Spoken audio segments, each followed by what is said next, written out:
Hello friends, welcome to my channel Vinita Hindi कहानियाँ। तो आज की कहानी है सास बहू की लड़ाई। सुनंदा अपने पिता की इकलौती बेटी थी। नाम के मुताबिक देखने में भी बहुत सुंदर थी। जब वह अपने ससुराल गई तो उसे उसके मुताबिक ही सब कुछ मिला, किंतु आजकल की लड़कियां को अधिक टोकना समझाना, अपने मन के मुताबिक चलाना सासू माँ को अब कहाँ रह गया है। एक कहावत तो आपने सुनी ही होगी, जो किया बहू से टकरार, खो दिया उसने बेटे का प्यार। इस कहानी के मुताबिक सुनंदा की सास सुनंदा को हमेशा समझाती, बहू ऐसा करो, ऐसा ना करो। नई नवेली बहू को थोड़े ही दिनों में अपनी सासू माँ से चिढ़ पैदा होने लगी।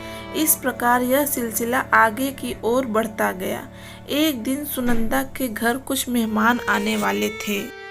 सासू माँ बोली, बहू आज कुछ अच्छी अच्छी व्यंजन बनाओ और मेहमानों के लिए चाय नाश्ता का इंतजाम भी अच्छी तरह से होनी चाहिए। बस अब क्या था, इतना सुनते ही सुनंदा गुस्से से लाल हो गई। उसने जल भूनकर उस दिन तो काम किया, लेकिन उस दिन के बाद सुनंदा ने चाल चलना शुरू किया। सास जैसा कहती वह ठीक उसके विपरीत करती थी। सास ने भी पुरानी कहावत के मुताबिक बहू को उसके माता पिता को गाली देना, उसे कोसना और बड़बड़ाना शुरू कर दिया। दोनों सास बहू में आने कानी हमेशा चलता रहता था। एक दिन सुनंदा अपने पिता के घर रोती पीटती पहुंच गई। वह अपने पिता से बोली, पिताजी आप तो डॉक्टर हो, मुझे कुछ ऐसी दवा दीजिए जिसे खिलाकर वह बुढ़िया गूंगी हो जाए, क्योंकि वह मुझे गंदी गंदी गालियां देती है। इस पर पिताजी कुछ सोचते हुए बोले, बेटी मेरे पास एक ऐसी दवा है, लेकिन यह कड़वा है, वो आसानी से नहीं खाएगी। इसलिए मैंने एक युक्ति सोची है। तुम हर रोज 1 महीने तक यह दवा अपनी सास को खाना में मिलाकर खिलाती रहना। ठीक 1 महीने में वह पूरी तरह गूंगी हो जाएगी। लेकिन हाँ, यह दवा थोड़ा कड़वा है, इसलिए तुम खाना इतना प्यार से खिलाना कि उसे पता ही ना चले। दवा लेकर सुनंदा खुशी खुशी अपने घर आई और पिता के कहे मुताबिक अपना काम शुरू कर दी।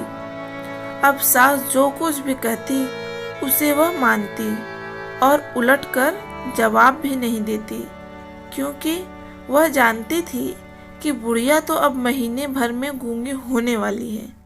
बोल ले जितना बोलना है, उसके बाद वह चैन से रहेगी। अब हर रोज वह प्यार से चुटकी भर दवा खाना में मिलाकर प्यार से माँ जी को देती थी, खिलाती थी। माँ भी समझती शायद इसके माता पिता ने इसे समझाया बुझाया है, इसलिए यह लड़ना झगड़ना बंद कर दी है। अब माँ जी भी बहू की खूब प्रशंसा किया करती थी और बहू भी प्रशंसा सुनकर प्यार बातें किया करती थी। अगर बहू से कुछ गलती भी हो जाती तो भी इस प्रकार महीना आते आते दोनों सास बहू में इतना प्यार बढ़ गया कि बहू अब अपनी सास की आवाज़ को खोना नहीं चाहती थी। एक दिन फिर उसी प्रकार सुनंदा रोती पीटती अपने पिता के पास पहुंची। पिताजी बोले, अब क्या हुआ? सुनंदा बोली, पिताजी अब क्या होगा, मेरी सास बहुत अच्छी है, मैं उसकी आवाज़ खोना नहीं चाहती, वह मुझसे प्यार से बात करती है। अब मुझे कोई ऐसी दवा दीजिए जो कि मेरी माँ जी को दिया हुआ दवाई का असर काट सके और वह गूंगी ना हो पाए। इस पर पिताजी हंसते हुए बोले, बेटी तुम रोना धोना बंद करो और खुशी से रहो। जो दवा मैंने तुम्हें दिया वह कोई दवाई नहीं था, वह रिश्तों में घुली कड़वाहट उतरने की तरकीब थी। अगर मैं ऐसा नहीं किया होता तो तुम शायद आज नहीं सुधरी होती। बेटी, इसी प्रकार यदि तुम अपनी सास के साथ अच्छे से रहोगी तो वह भी तुम्हें अपनी बेटी के समान प्यार करेंगी। अब सुनंदा को सारी बातें समझ में आ गई थी।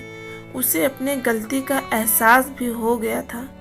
वह वापस अपने ससुराल चली गई। इसके बाद दोनों सास बहू प्यार से रहने लगी।